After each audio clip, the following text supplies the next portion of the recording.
इस वीडियो को लाइक करें, हमारे चैनल को सब्सक्राइब कर बेल आइकन जरूर प्रेस करें हमारी लेटेस्ट वीडियो सबसे पहले देखने के लिए। और यहाँ बेपर्दा घूम रही हैं खवातीन, शौहर की इजाज़त के बगैर, बाजारों की जीनत है।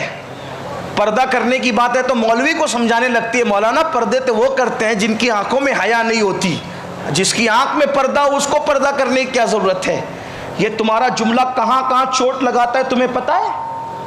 एक खातून ने कहा मेरे सामने कहा कि ये मौलाना लोग पर्दे की बड़ी बात करते, बड़ी उम्र की खातून थी, कहा मौलाना लोग पर्दे की बात करते, पर्दा तो वो औरतें करती है जिनकी आंखों में हया नहीं होती, हमारी आंख में है मौलाना, हमें क्या पर्दे की ज़रूरत है।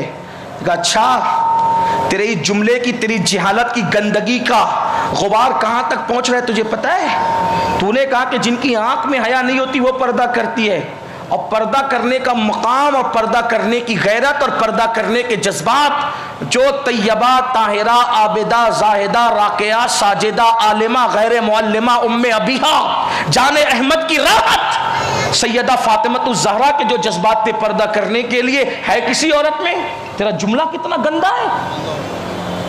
सैयदा फातिमा रसूलुल्लाह की जान की राहत है, रसूलुल्लाह पूरी कायनात की राहत है, और फातिमतुज़ ज़हरा हुजूर की जान की राहत है।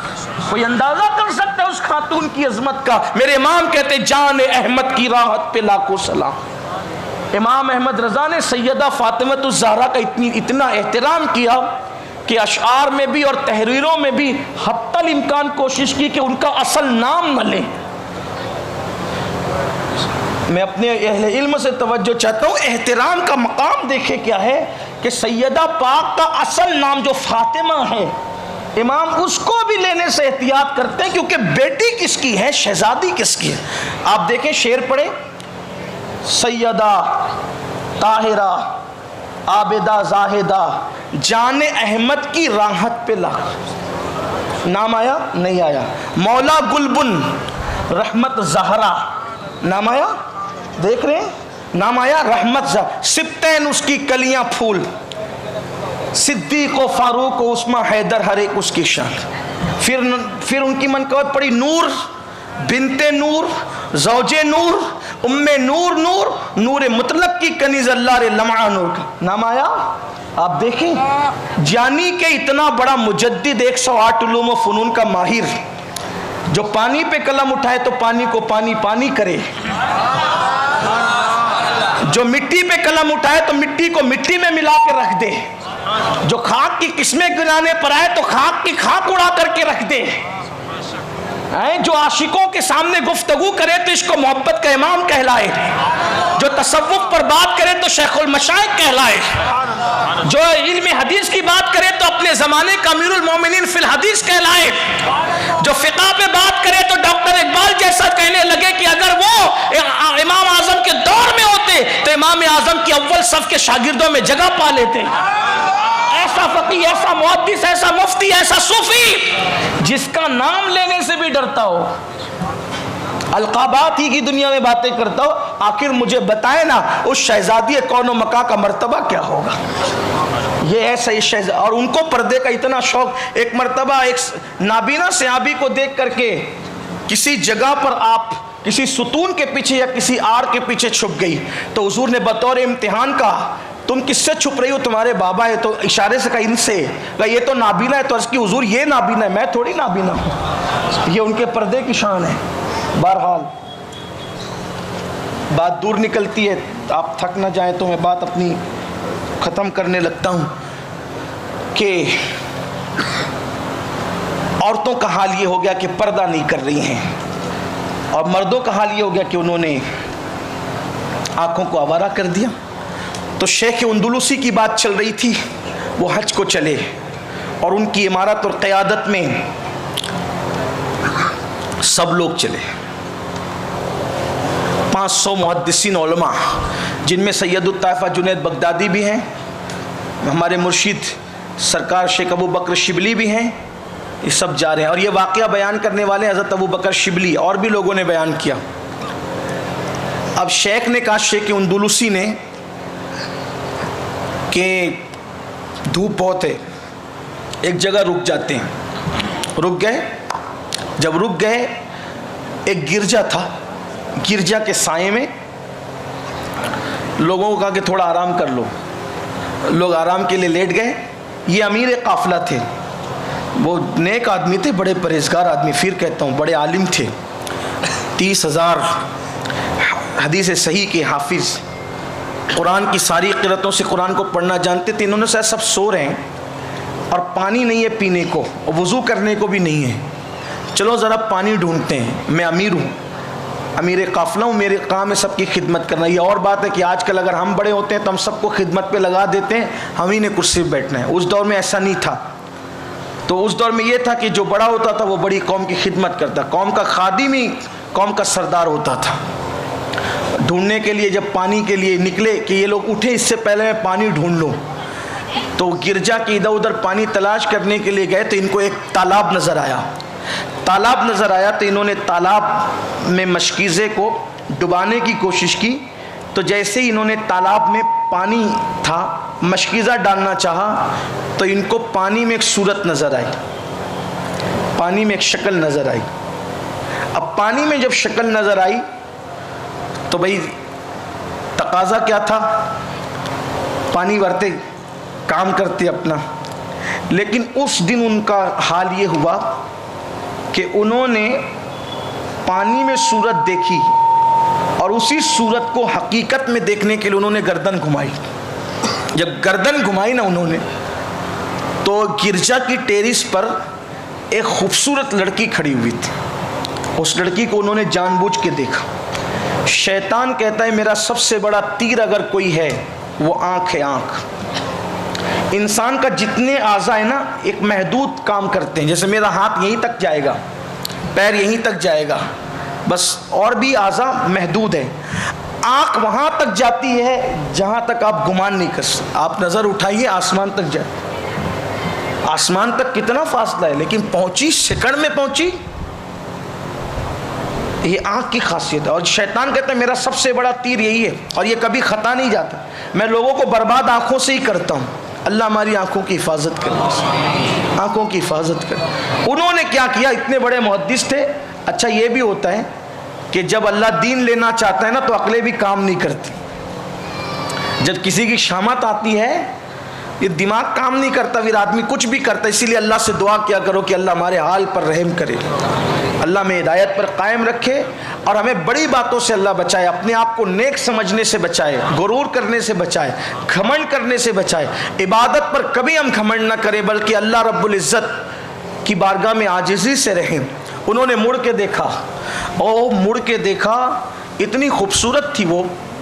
जब भी मैं उसका हुस्न बयान करने लगता हूँ तो मुझे अल्लामा अरशदुल क़ादरी याद आते हैं, लेकिन आज नहीं क्योंकि टाइम बहुत ज़्यादा हुआ, मुझे सफ़र भी करना है। बस इतना कहता हूँ कि वो हुस्न की मलका थी। अगर अरशदुल क़ादरी उसको लिखते तो वह ऐसे ही कह सकते थे वो कि आँखें नहीं बल्कि नरगिसी फूल, रुखसार नहीं जैसे लगता था किसी तालाब के अंदर लाला ने अपना मुंह बेनकाब किया, बाल नहीं सुंबुल का पौधा, चले तो यूं लगे कि जैसे कोई मोरनी चल रही हो, तेज चले तो ऐसे लगे कि हरन चौकड़ियां भर रही हो। उसके होठ नहीं बल्कि यूं लगे जैसे लाले यमन किसी ने अभी अभी सूरज के सामने रख दिया हो। इतनी खूबसूरत, हसीन और जमील ऐसी लड़की, उसको शेख अंदलुसी ने देखा, आंखें चार हुई। वो पूछा अरे तुम कितनी खूबसूरत हो। उसने कहा अल्लाह ने मुझे हुस्न दिया है। कौन हो तुम? ये जो गिरजा का राहिब है मैं इसकी बेटी हूँ, इस पूरे इलाके का ये अमीर है, सरदार है, मैं उसकी बेटी हूँ। वो कहा तू इतनी खूबसूरत है, क्या तू मेरे साथ शादी करेगी, निकाह करेगी? उसने कहा तू मुसलमान दिखता है, क्या तू मुसलमान है? उसने कहा हाँ। और वो मैं बगदाद का शेख भी हूँ, मुहद्दिस हूँ बड़ा, मुझे शेख अंदलुसी लोग कह के पुकारते हैं। हज़ारों की तादाद में मेरे शागिर्द हैं, उलमा, बड़े बड़े उलमा मेरे शागिर्द हैं, मुहद्दिसीन मेरे शागिर्द हैं। मेरे साथ शादी करेगी? कहा मैंने अपने बाप पे छोड़ा है, मेरे बाप से पूछ ले, अगर वो कहे तो हम शादी करेंगे। अच्छा वो दौर ऐसा था कि निकाह और शादियाँ करते वक्त उस वक्त तो उम्रों का भी बहुत ख्याल नहीं किया जाता था, इतना ऐसा हमारे दौर की तरह नहीं था। उस वक्त तो उम्र का इतना लिहाज नहीं होता था। उसकी वजह ये थी कि लोग 100 साल की उम्र में भी आज के 40 साल के मर्द की तरह ताकत और कुव्वत रखते थे। ये कमजोरियां आज पैदा हुई हैं, तो इसलिए उस वक्त तो उम्र का इतना ख्याल नहीं था। तो कहा मेरे बाप से पूछ लो। अब वो फिर उतर गई जीने से नीचे की तरफ, गिरजा की तरफ। इन्होंने दरवाज़ा खटखटाया गिरजा का। वो राहिब बाहर आया। राहिब ने कहा कि क्या बात है? तो कहा कि मैं बगदाद का शेख हूँ, शेख अंदलुसी मुझे कहते हैं। आपकी बेटी बड़ी खूबसूरत है, मैं चाहता हूँ उससे शादी करूँ। वो ईसाई थी, तो कहा कि मैं उससे शादी करना चाहता हूँ। तो कहा ये बात मैं जब तक अपनी बेटी से ना कह दूँ मैं आपको कोई जवाब नहीं दे सकता। तो चूँकि उसको पता नहीं था राहिब को कि बात हो चुकी है पहले कुछ, तो इन्होंने कहा कि बात कर लें आप अपनी बेटी से, मुझे बताएं, क्योंकि हम लोग सफ़र हज में इस वक्त, अगर आपकी बेटी राज़ी होती तो हम आगे बढ़ जाएंगे शादी करके, निकाह करके। उस लड़की के पास जब उसके बाप ने कहा कि ये मुसलमानों का शेख है, शेख अंदलुसी इसको कहते हैं, बगदाद का बड़ा आलिम है, मुहद्दिस है, और तेरा हाथ मांगता है, तुम क्या कहती हो? कहा बाबा ये मुसलमान है, अगर ये गद्दारी करेगा तो मेरा मुस्तकबिल तबाह होगा। मैं इससे 2 शर्तों पर निकाह करूँगी। नंबर 1 कि वो ईसाई हो जाए, अपना मज़हब बदल दे, और नंबर 2 वो जो हज को जा रहा है वो ना जाए। क्यों? अगर ये मज़हब बदल कर मेरी लज्जतें चख कर मेरे साथ ऐश करके भाग गया तो मैं इसको चेक करूंगी साल भर तक, या जब तक मेरा दिल मुतमईन ना हो जाए तब तक मैं चेक करूंगी कि ये वाकई मुझसे मोहब्बत करता है या धोखा देना चाहता है। 2 शर्तें। अभी इसकी ज़बान से जुमले सुने थे, इन्होंने दरवाजे पे कान लगा रखा था। जैसे ही इसने 2 जुमले कहे, इन्होंने बगैर किसी तवक्कुफ के कहा मुझे मंजूर है। आंखों का बबाल, बदनिगाही का बबाल। आप गौर करें, अगर आंखें आवारा कर दी जाए तो अंजाम क्या होता। और फिर माअज़ल्लाह सुम्मा माअज़ल्लाह, इससे पहले कि वो लोग उठते, वो सोए हुए लोग उठते, ये ईसाई हो चुके थे। अमीरुल हज, अमीर काफिला इस्लाम छोड़ चुका था। आप गौर करें, ये हालात हैं। लोग बहुत आसानी के साथ बदनिगाही और बदपरहेज़ी का शिकार है। जिना, बदफेली, मर्दों का मर्दों के साथ बदफेली, कोई गुनाह नहीं समझा जा रहा। ऐश ऐश ऐश, ऐसा लगता है जैसे दुनिया में जब वो उमर खिज़्र लिखा करके लाए। अगर उमर खिज़्र भी लिखा के लाते तब भी तो एक दिन मौत थी। जिस दिन मौत को भी मौत आएगी, मौत से किसने बचना है? मौत को भी मौत है, और हर एक को उसका किया हुआ पाना है। जो कुछ करोगे पाओगे, कमा तदीन तुदान, उसके लिए तैयार रहो। बहुत जल्दी अल्लाह की अदालत है, बहुत जल्दी अल्लाह के यहाँ यौम हिसाब है। फिर क्या हुआ? वो सो के उठे, इससे पहले ये जनाब, ये बुजुर्ग, अब बुजुर्ग क्या कहूँ उनको, अब बात करना है। वो ईसाई हो गए, और ईसाई होने के बाद उस लड़की ने कहा ईसाई तो हो चुके, अब मैं तुम्हें चेक करूँगी, तुम्हारी तहकीक करूँगी कि मुझसे प्यार कितना है। चलो मेरे साथ में सुअर चराती हूँ, मेरे साथ सुअर चराने चलो। वो निकल गए सुअर चराने के लिए, और ईदैन और जुमा के मौके पर और हदीस बयान करते वक्त जिस असा का टेक लगा करके खुतबा देते थे, उस असा से वो सुअर चराने लगे। आंखों का बबाल, औरत का फितना। अल्लाह के रसूल अलैहिस्सलाम ने फरमाया, मुझे अपनी उम्मत में सबसे ज़्यादा जिस चीज़ से डर लगता है वो औरतों के हुस्न का फितना है, क्योंकि बनी इसराइल जो तबाह हुए वो औरतों की वजह से तबाह हुई, और मुझे भी डर है कि मेरी उम्मत औरतों की वजह से तबाह हो। बहुत एहतियात, जितना कर सकते हो अल्लाह से तौफीक मांगो। मैं ये नहीं कहता औरतों से नफरत करो, नहीं, अदब की वजह से, गुनाह से बचने की वजह से हत्तल इम्कान नामहरम औरतों से बचो, उनको देखने से बचो, उनके साथ तन्हाई से बचो। नहीं, इसकी इजाज़त नहीं है। ख़ास तौर पे नौजवानों से कहता हूँ, जवानी चली जाएगी, जवानी में किए हुए जराइम बाकी रह जाएंगे, जवानी में की हुई गलतियाँ बाकी रह जाएगी, रोगे बुढ़ापे में, लेकिन उस वक्त तो तौबा के लिए हाथ भी ना उठेंगे। कभी कभी तौबा की तौफीक भी छीन ली जाती है। इसलिए अभी एहतियात करो। गुनाह करके तौबा करने से बेहतर है कि इंसान अपने आप को पहले ही गुनाह से बचा ले। बीमार होकर दवा लेने से बेहतर है कि उन ग़िज़ाओं से परहेज करो जो तुम्हें बीमार करती है।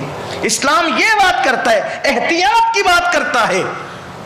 वो सुअर चराने लगे। हज़रत शेख अबू बकर शिबली कहते हैं, हम उठे, अमीर साहब को, अमीरुल हज को तलाश करने लगे कि कहाँ है वो, नहीं मिले। तो हम इधर उधर ढूंढने लगे उनको, हम तो हैरान रह गए, वो तो सुअर चरा रहे थे। हज़रत अबू बकर शिबली कहते हैं, मैं गया, कहा अमीर, शेख अंदलुस ने कहा, आप अमीरुल हज हो, क्या कर रहे हो? उन्होंने कहा, अबू बकर शिबली, अब मैं शिकार हो गया अल्लाह की खुफिया तदबीर का, मुझे कुछ सुझाई नहीं देता इस लड़की के सिवा। कहा लड़की थी बड़ी खूबसूरत। मैंने कहा हम हज के लिए निकले हजरत, हज को चलें, वो उनको क्या कहेंगे? कहा जो भी हो कुछ नहीं। कहा आपको पूरा कुरान हिफ्ज़ था ना?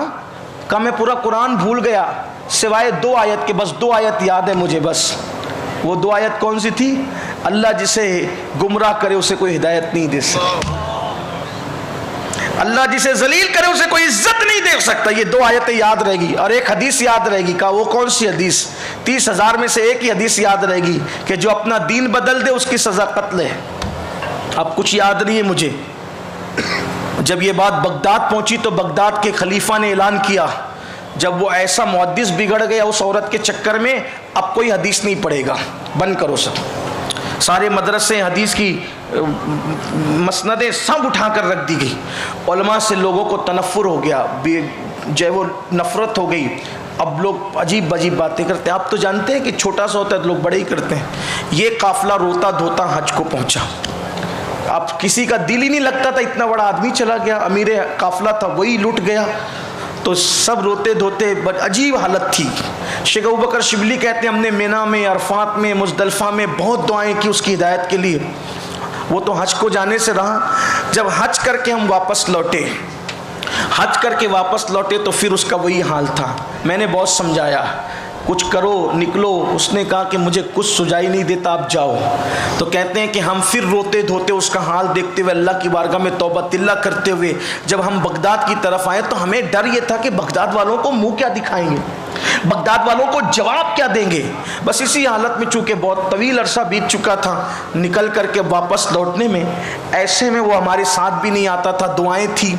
जब हम बगदाद के करीब पहुँचे तो हमने देखा पीछे कोई दौड़ते हुए आ रहा है, दौड़ते हुए कहता रुको रुको रुको। और जब हमने देखा उसकी आवाज़ सुनी तो वो शेख अंदलुसी थे। तो उन्होंने नहर में गुस्ल किया और गुस्ल करके ज़ोर से पढ़ा अशहदु अल्ला इलाहा इल्लल्लाहु व अशहदु अन्ना मुहम्मदन अब्दुहु व रसूलुहु। यानी फिर वो मुसलमान हो गए थे, इस्लाम की तरफ आ गए। अब फिर काफ़िले में मिल गए। काफ़िले में मिलने के बाद बगदाद शरीफ पहुँचे तो फिर हदीसों की मसनदें आबाद हो गई, मदरसे आबाद हो गए। लोगों ने कहा क्या हुआ? तो कहा मैं उसको छोड़कर आ गया वापस, मैं उसके लिए काफिर नहीं रह सकता, वापस आ गया। अब जब वापस आए ना तो वापस आने के बाद तौबा कर ली, फिर अल्लाह ने वही इज़्ज़त दे दी, उससे बढ़कर इज़्ज़त दी तौबा के बाद। शागिर्द तो पूछते थे हज़रत ये तो एक उन्वान पूरा हुआ, आंखों की बदनज़री ने कहाँ तक पहुँचाया, काफिर तक बनाया, ईसाई तक बनाया, सूअर तक चरवाए, ये अंजाम हुआ। लेकिन अब दूसरा उन्वान यहाँ से इसी वाक़े में शुरू होता है, बहुत इबरत के लिए। शागिर्द पूछते थे हज़रत आखिर इतना बड़ा मुहद्दिस 30,000 हदीसों का हाफिज़ कैसे काफिर हो गया, कैसे ईसाई? किसी को कुछ नहीं बताया, बहुत पूछते थे नहीं बताते। एक दिन हदीस पढ़ा रहे थे, वो हदीस पढ़ा रहे थे, एक लड़की आई बुर्के में, उसने कहा क्या शेख अबू अब्दुल्ला अंदलुसी है तुम में? तो अब तो वो औरतों के साए से ही बचते थे, इबरत हो गई थी, बहुत डरे हुए थे। कहते ना दूध का जला छाछ भी फूंक फूंक कर पीता, बहुत एहतियात हो गई थी। तो जैसे उस लड़की को आते देखा तो कहा कि ये क्यों आई है भाई, इससे पूछो, और ये है कौन? वो कहा शेख अंदलुसी से मिलना है। तो इन्होंने कहा अच्छा काम क्या है वो बताओ। कहा नहीं उन्हीं से काम है। तो कहा काम क्या? तो कहा उनके हाथ पे मुसलमान होना है। उसने ये कह दिया। तो कहा फिर बैठो, मैं हूँ शेख अंदलुसी। तो उस लड़की ने नकाब उल्टा, कहा मुझे पहचाना? तब देखा तो कहाँ पहचाना, लेकिन अब यहाँ क्यों चली आई? तो कहा इसलिए चली आई कि जब तुम मुझे छोड़ करके आ गए तो फिर मुझे भी तुमसे मोहब्बत हो गई थी।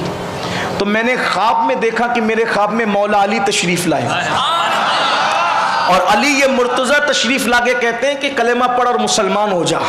अल्लाह ने तेरा जोड़ा उसी के साथ लिखा है, और मुसलमान हो जा और जाकर उससे निकाह कर ले और उसको बशारत दे दे। बहरहाल फिर मौला अली का ख्वाब सुनाया, कहा कि मैं तो वो तो मुझे कलेमा पढ़ा चुके हैं ख्वाब में, अब बेदारी में आप पढ़ा दे। फिर दोनों का निकाह हुआ और फिर रहने लगे। लेकिन पूछते रहे लोग ऐसा क्यों हुआ, किसी को नहीं बताया। एक ख़ास शागिर्द था, उसने कहा हज़रत राज मालूम करने नहीं पूछ रहा हूँ, इबरत हासिल करने पूछ रहा हूँ कि किस वजह से आप काफिर हो गए थे, हमें बता देना ज़रा, ताकि हम भी उससे बचें। कहा बेटे क्या बताएं, जब हम हज के लिए निकले ना, तो उस गांव में जब गए, जिस गांव में हम ईसाई हुए थे, तो वहाँ पर एक ईसाई आया और मुझसे लिपट कर कहने लगा, हज़रत मुझे मुसलमान बना दो। तो मैंने अपने आप को मुत्तकी समझकर और उसको हकीर समझकर कहा, ओ काफिर चल निकल यहाँ से, ओ काफिर चल निकल यहाँ से। ये कहा, अल्लाह को यही बात नागवार गुजरी, उसको तो ईमान भी दिला, विलायत भी अता की और मेरा ईमान छीन लिया। ये है मुसलमानों इबरत की बातें। अल्लाह हमें तौफीक अता फरमाए। इसलिए कभी किसी को हकीर भी नहीं जानना और किसी के साथ घमंड भी मत करना, गुरूर भी मत करना, इसलिए कि अल्लाह की बातें अल्लाह ही जानता है, उसकी शानें वही जानता है। इसलिए हमें चाहिए कि हम आजिज़ी करें और हत्तल इम्कान गुनाहों से अपने आप को बचाएं।